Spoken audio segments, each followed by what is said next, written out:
Into the ropes and off. A flying tackle by and a drop kick. 10 pounds of pure gold. Got to hold this just a minute. You want a little bit of I'm the real heavyweight champion. That'd be the best of me. More to me than anything I've ever done in wrestling. They call this the 10 pounds of gold. The championship has existed in its current proper form since 19. That was pretty hard. And look at Buddy going to work now. Oh. Thank you for joining me for another episode of TEW 2020's Billy Corgan NWA. If you watched the live stream, you kind of already know what has happened, but we were setting up the Circle Square tournament. We had a lot of success with the last tournament. It was a lot of fun, and this time what we're going to be doing is actually running a tournament where you guys pick the competitors. So same idea, all people that are not hired in NWA. The winner gets a contract and gets an instant title shot for the Alliance title. So it's kind of a cool one.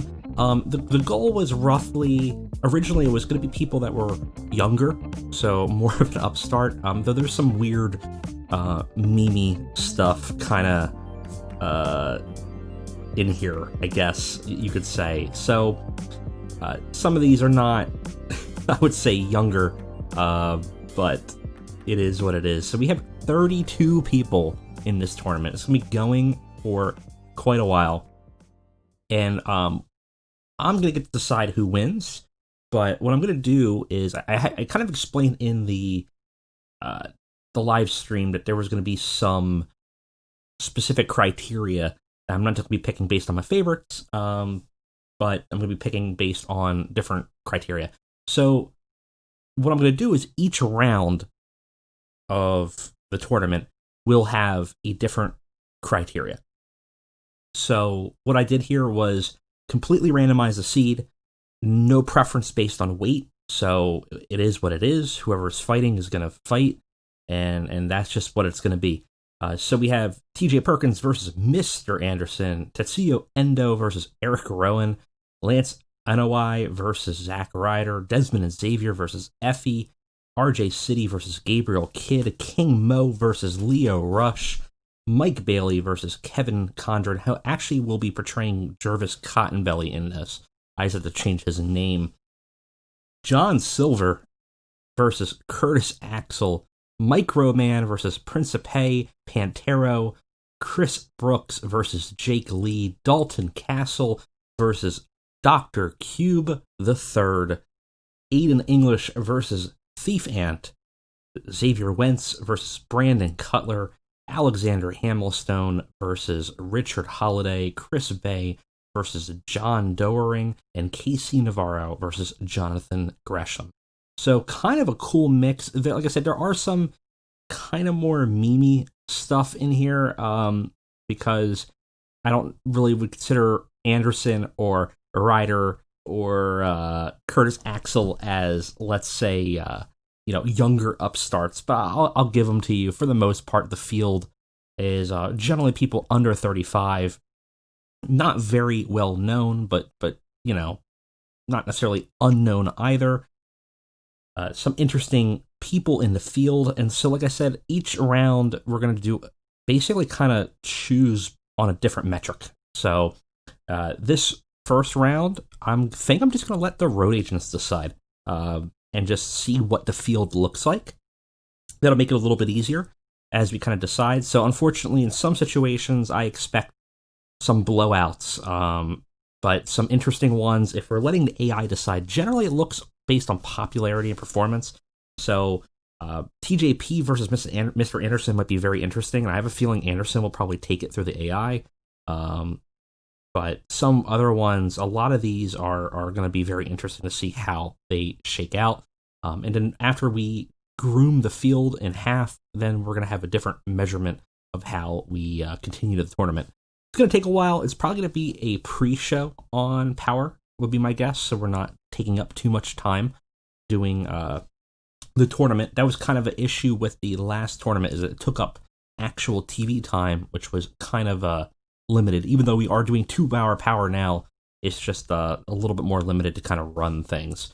So that's what we got. We also are doing Power on Fridays in terms of filming and Tuesdays for airing now.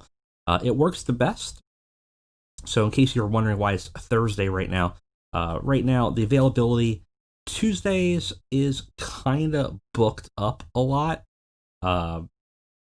Fridays is sometimes as well, but not nearly as much. A lot of it has to do with the newer guys that we have in here, which we should be able to steal them anyways. But, Tuesdays often has some other issues. We're also running against other shows. So it ends up being just a little bit better. I think if I see what other shows are running.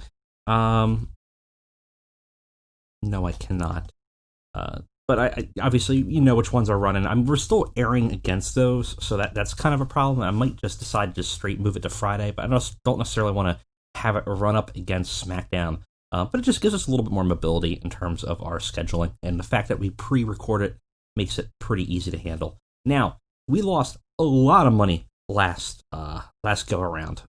About $100,000 is what we lost in our finances. So that's definitely concerning. If we look at where, I think a lot of that actually ended up being our miscellaneous costs of investing in this CZW. So not the end of the world. Worker expenses definitely were much, much higher than normal. But again, we were also airing tournament and a whole bunch of other things. So something to keep in mind that might be problematic going forward. 100,000 will eat our investment pretty quickly. Though, if we stay on track with everything else, we should be able to make a little bit of money. I think we should be fine. What's our financial estimate? Our sponsorship income's 137,000. So let's crunch some numbers here. Show costs also were abnormal because we spent an extra 17,000 in special events. So assume closer to 30. Let's see, 120, 30. Yeah, I think we should still be fine because with merchandise, with ticket sales, more or less shouldn't be too bad. We'll probably eke out at close to the positive 13 to 15,000, and we should be fine.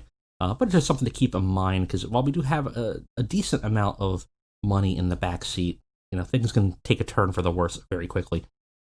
Now, we actually have another pay-per-view coming up pretty quickly, Halloween Havoc. So that we'll be kind of building towards that. It's kind of a mini pay-per-view. There's not going to be a lot of build in terms of storylines, but we do have quite a bit of storylines to go through.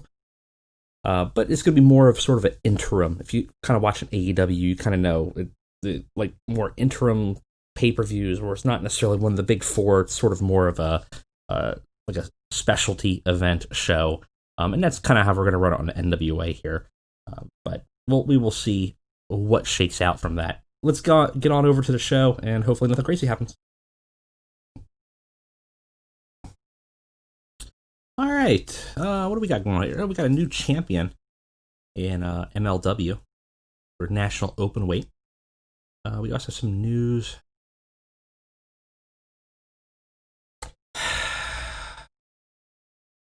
Mike Bailey. Well, at least we didn't start the tournament. Has cracked his ribs. Let's see what his recovery time is going to be. Where'd you injure it? Last match. Apparently left the ring under his own power. Is not expected to miss any dates. He'll take a week to fully heal. Okay, he's fine. He'll be fine. Jeez. Thought the Durger curse was about to hit again, but luckily not. I mean, not the end of the world for starting the tournament because we have so much time. I expect this is going to be a very long tournament. Especially if we're only doing like 2 or 3 matches a night, but still don't want a person get injured before the actual tournament even starts.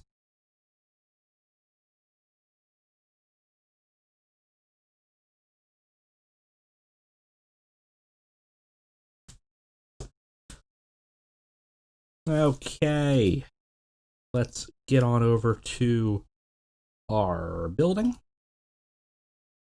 That's set up. 446 fans should be pretty good. Should fit nicely within the auditorium. feel like we're building up some momentum here, which is nice. What do I want to do here? I want to get in here. No backstage incidents. That's interesting. We'll medal. Some tension between Eli Drake and Miro. We could try to fix that, but I don't know if that will even work for us. Yeah. Negative has a fairly high chance of failing here. We don't want to do anybody that is not signed here, because we don't know how long they're going to be here. Here, why not Tim Storm Jr. here? No effect. Okay. So we got a show to book. Pretty huge show last time, even though our show rating was a little underwhelming, to be honest. Thought we kind of got there near the end, but still not entirely. This is for Power, obviously, but we also had a good show for the actual pay-per-view, but again, still a little bit of an underwhelming show rating, so something we kind of want to focus on is trying to up that here. Don't know if we're going to be able to do it necessarily with the talent that we have, but we'll see. As long as we stay above the 50, I think actually we need only to stay above like 47 now or something like that. Don't remember the specifics. I don't know if I can get into them here. But we did reduce our coverage spot here. Yeah, I won't be able to look at it. So we did reduce it, so we're not in that area where we're going to constantly run into missing our mark and potentially getting dropped. That would be pretty much game over for us. So better be safe than sorry, but I would still like to shoot for over 50 just for our momentum and our growth. And that's definitely going to be the objective here. So let's book the show, see what we got when we come back.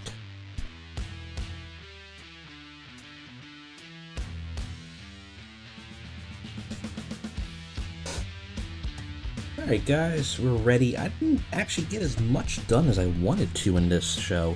But we did actually have the beginning of the tournament start during the show.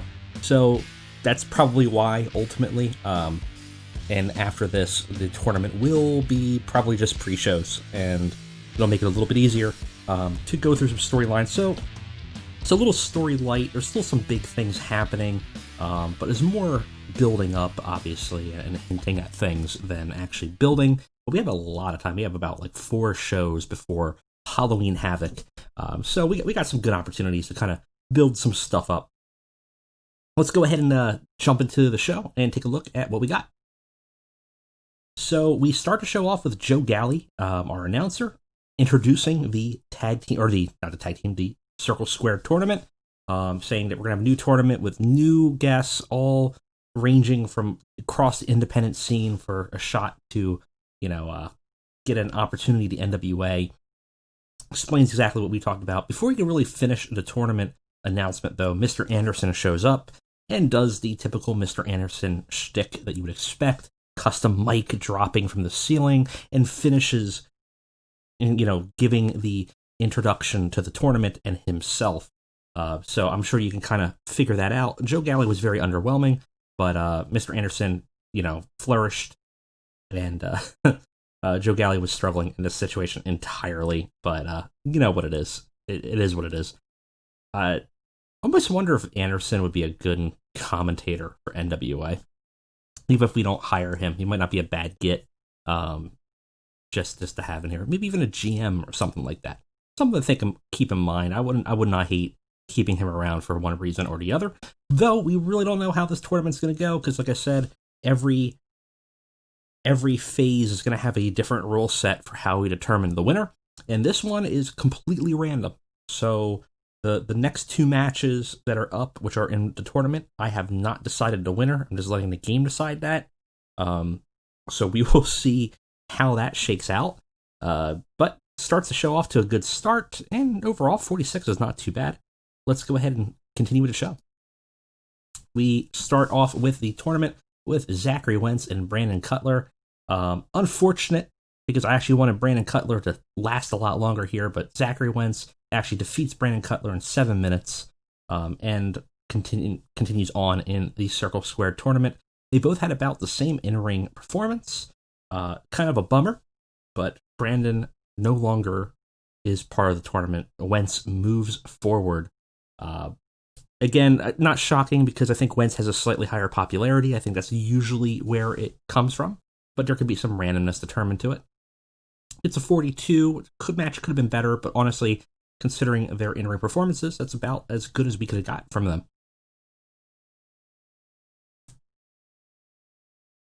Why is Hammerstone set as a road agent? Oh man, this is bad. I might back out of this segment here for a second just to make sure he's not in any others. Thankfully, we can do that. But that's unfortunate. So we have a segment where there's an interview. Miro is just rambling and kind of incoherent, but backstage he is very upset about Ryback and he wants a match tonight. And he wants to get it. He's talking at in the general manager's office, and we don't see who's in there. But there does not seem to be Billy Corgan or Paul Pinky George, based on the plaques outside of it having been removed. So there's some kind of inner struggle going on. But Miro is demanding a match, and it seems like he's getting it. Let's back out of here real quick. I'm just going to cut so that I can kind of fix and make sure Hammerstone is not in the road agents anywhere else. Okay, we should be fine here. Had to fix that. He was in a bunch of them. Actually, several of the wrestlers were set as road agents, including Brandon Cutler. So we had to fix that a little bit. We have plenty of road agents as it is. We do not need more, especially if they're going to start screwing up stuff. This is weird. Eddie Kingston did not do well without a script to follow. I doubt that. But it's something to know. This segment did really poor, and it's a shame. But we have Eddie Kingston and Ace Austin. Ace Austin brings out the entire Smokin' Aces. He has all of the medallions now, except for 2. So all one in each of his teammates' hands, minus Tyler Breeze.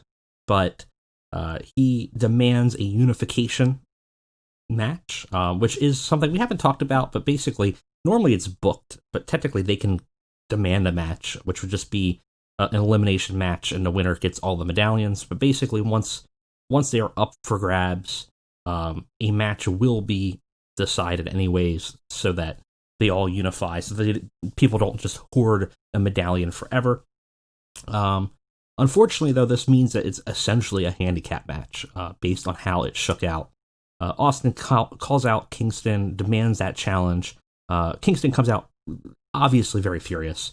And he's been very upset about the booking and the habits of the company, and also maybe just the general wrestling community in general. And he starts to kind of lay it out here. We know he's been talking to people, but we don't know that's really happening, with how that's coalescing. But he comes out alone and mad and spitting, and he says, "You see this type of shit here? This is the problem. Once again, some of us around here have to beg for scraps. I earned these 2 medallions. It's my blood, my body.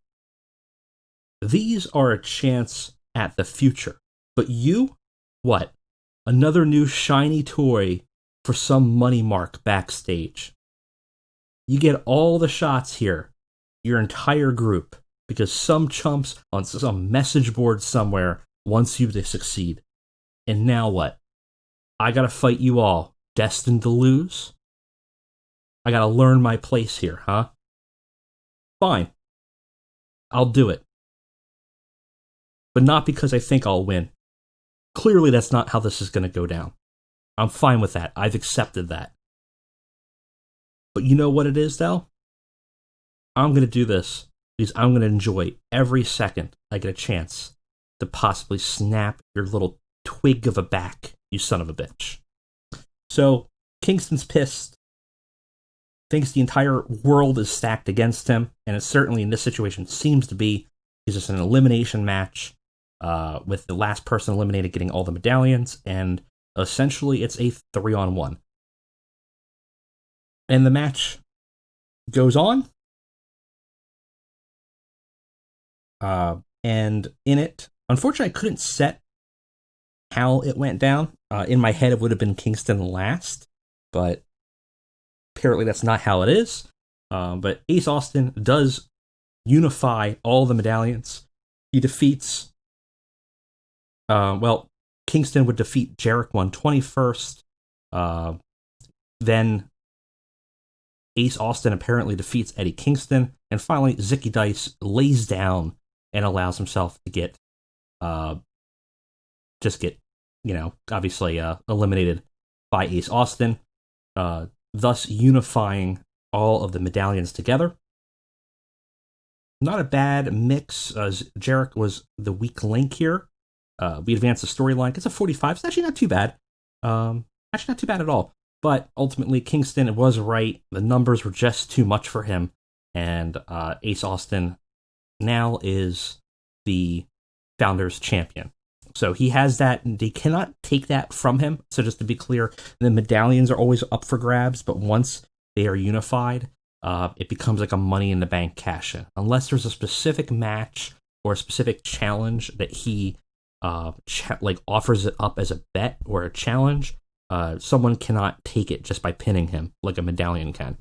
And he can use this champion Founders clause in the championship to challenge for any title he wants, anytime, even during matches. Basically acts like a Money in the Bank briefcase, but for the entire company. And he can have it for like up to a year. So, Brandon Cutler, I thought you got rid of you, dude. Brandon Cutler screwed up this road agent thing. I thought I got rid of him. Oh well. It's a 43. It's not too bad. But now big things for Ace Austin here. Potentially having the ability to upset any of the belts in the company. The main event is announced. A sort of interesting mashup of likely challengers and number one contenders. Eli Drake, who I believe is the number one contender for the championship, who will be challenging it at Halloween Havoc. Brian Pillman Jr., our current champion. AR Fox, who came in hot and unfortunately lost a challenge against Lance Archer, versus Lance Archer, our current Alliance champion. So kind of I guess you would say this is sort of a exhibition match, tag team match of our top 4 guys in the company right now, in terms of momentum. And should be pretty interesting to see how it goes out. Seems like people like it. The Lance Archer has a gimmick that is getting stale. Unfortunate. Now we have our other tournament, Circle Square tournament match, John Silver versus Curtis Axel. Again, I did not decide anything, which is unfortunate because Curtis Axel defeats John Silver in 11 minutes by pinfall. What a shame. John Silver only has a 32 in this mod, though. Curtis Axel has a 44. Both get a great initial gimmick, but unfortunately, this is John Silver's stop, going straight back to AEW. Actually, I think he's in CZW in our save right now. Gets us a 41. It's not too bad. Afterwards, we got oh boy, this is a pretty bad segment. It's one of those things that have to happen. We're kind of sunsetting the Billy Corgan, Paul Pinky George storyline for now. And this is part of the reason is just that we're getting bad ratings from it. And we're probably going to sunset these characters for a while. And this is sort of the beginning of the end here for them. Obviously, they have been interfering in events a lot. We know Paul Pinky George has been talking to the majority shareholders of the board of directors, promising control of the company, and has failed to do that. The boardroom, a stable that was supposed to do their bidding, has been dissolved, and Pinky's mostly to blame. Ryback was his sort of debuted thug that kind of caused chaos to happen that in the last episode of Power, and now he has to kind of respond to it all. and they're in a boardroom, and they are both arguing over the control of the company with a conference call. And on the conference call, a voice ominously speaks to both of them and lets them know that the majority shareholders, you have to understand, are very disappointed with these results. You're both supposed to be working together for this company, but you both can't seem to get past your creative differences. And the voice sighs. That's why the board has voted today and decided to make you both equal minority stake shareholders. You both no longer have creative control directly at this time, and we will be providing a general manager to help run things more efficiently. They're both protesting, this is ridiculous, how could you even, who would even be our GM? And the board says, we've already picked a person, they're already in place right now, and we've decided on a person who's provided an immense amount of wealth and popularity for the NWA. Somebody we believe really truly is a cornerstone of this company, and someone who we trust will find creative solutions to the problems we face here. In fact, I believe he's already situated in your old office, Mr. Corgan. They both get up and are obviously running to the office to try to figure out who the hell is his general manager. And obviously you guys know me, so you know who it is. You know it's got to be a good old boy, just to piss you guys off. Nah, psych. It's Danhausen. Billy Corgan and Paul Pinky George furiously go to the general manager's office and swing open the door.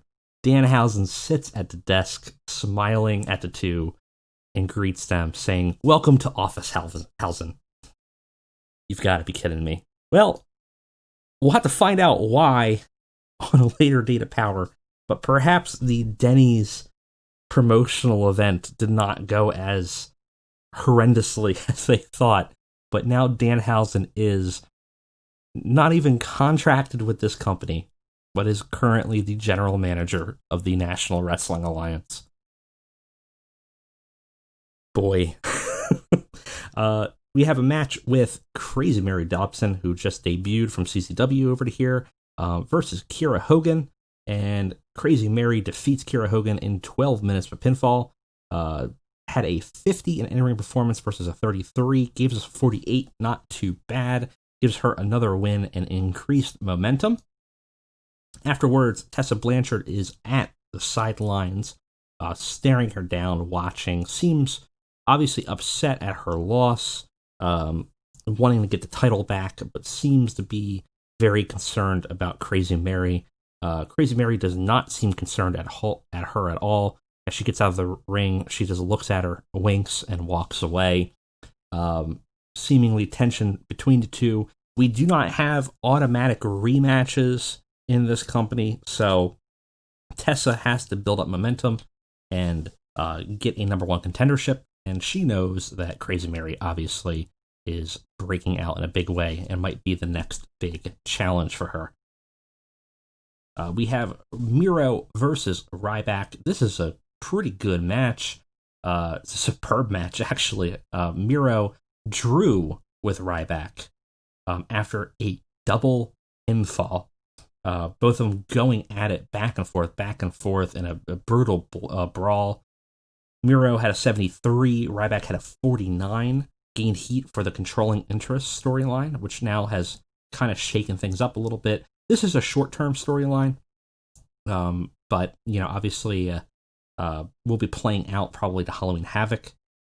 And afterwards, Miro and Ryback take it out equally in a rage fest as they attack the ref after being called a double pin draw, and they have to basically break them up. But poor Mike Posey takes a beating. Segment gets a 45. And in our main event, we have Pillman Jr. and Eli Drake versus AR Fox and Lance Archer. Crazy, weird main event. Gets a 57. Great heat and good wrestling. Pillman Jr. and Eli Drake drew with AR Fox and Lance Archer when the entire match descended into chaos. We gave ourselves a little bit of a sort of unclean night here in terms of finishes. But what ends up happening ultimately is the entire match breaks down, tag team partner versus partner, fighting each other and basically just disqualifying the whole match, has to get thrown out. Eli Drake had a 55, Pillman had a 54, Lance Archer had a 59, and AR Fox had a 59. Story of the Tale of Two Titles continues, and it basically seems like the tensions between both parties have not simmered, as Eli Drake knows he needs to take a shot against Pillman, and AR Fox seems like he's not done challenging against Archer. Got the crowd buzzing. 57 is a pretty good way to end the show, and we end it with a segment as the match just ends in chaos and all the teammates fight each other in a massive brawl, ending the show that way. Eli Drake looking good out there, which is nice as well. Should give us a 58. Ooh, look at all that green. Oh, that's beautiful. Very good show. Very good for us. Very happy with that. Got 503 people in front of it. Yeah, that's not too bad. Even though not a lot of storylines have been advanced in this, I think overall very happy with how that ended up. So, pretty good show. Went down as excellent. We have to wait for Tuesday to see the taping results. Sheamus is gone from WWE, or leaving. That's an expensive contract.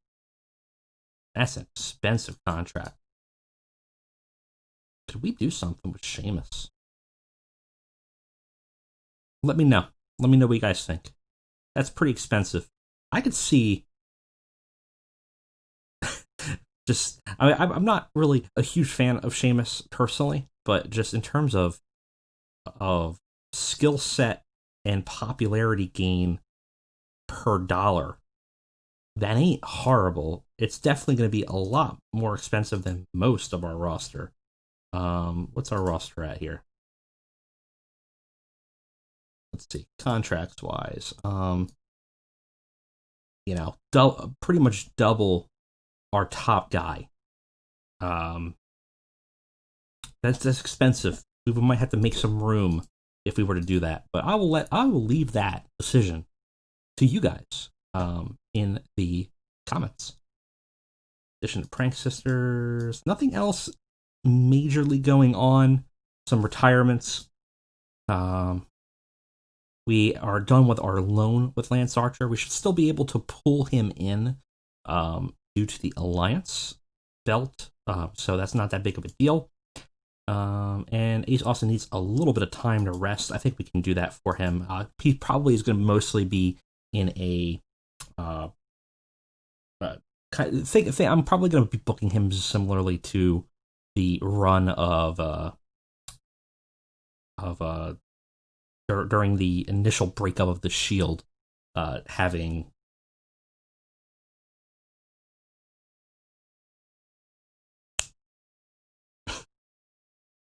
Seth Rollins kind of running around as a little shit heel for a bit, and not really getting in the matches and sending his lackeys out to be like putties from Power Rangers. That's gonna be kind of how we run this one, I suspect.